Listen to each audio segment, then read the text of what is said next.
This is brought to you by the Electronic Church of God, Arizona. Thank you.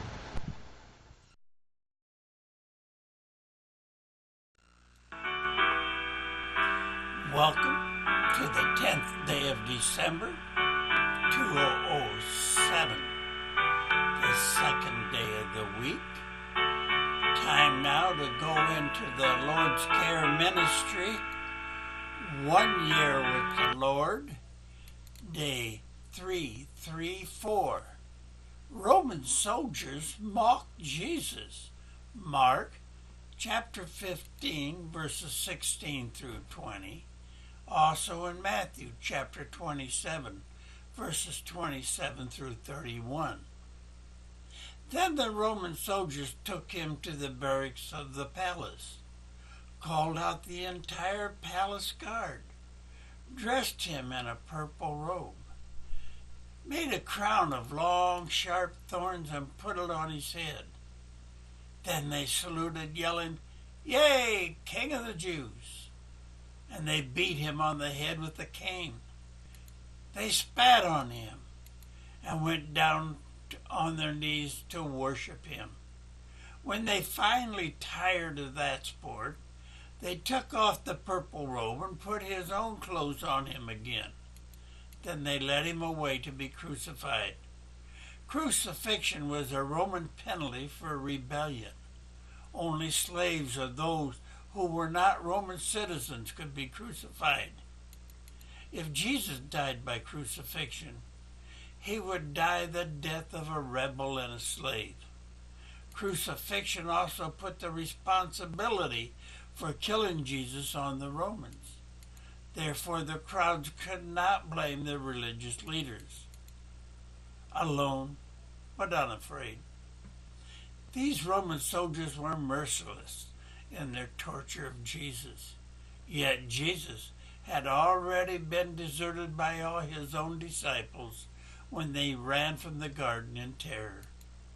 One of his closest friends, Peter, denied that he ever knew Jesus.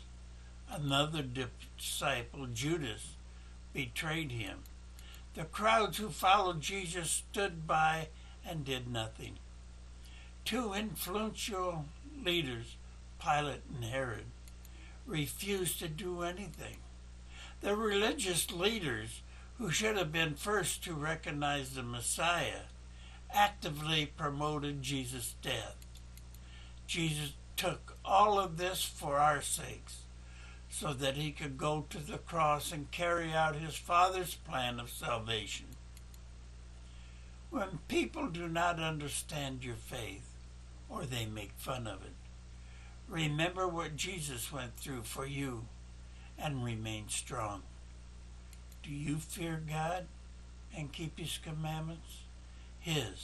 A Philippian pilgrim, a workman for God, and a friend of Christ. Brethren, if you do not fear God, if you as yet do not keep his commandments, for he says, "If you love me, keep my commandments." Many proclaim to love Christ, but they will not follow his commandments. They say they were hung on the cross. The only thing hung on the cross was in 3 languages, King of the Jews. So if you're one of those who say, "I love Jesus," and refuse to keep the commandments, get down on your knees and repent. Ask God for forgiveness. Dedicating your heart to follow his ways. He will forgive you. And with that, brethren, and God willing, we'll see you tomorrow. Bye for now. Produced for you by Forrest Grote. Thank you.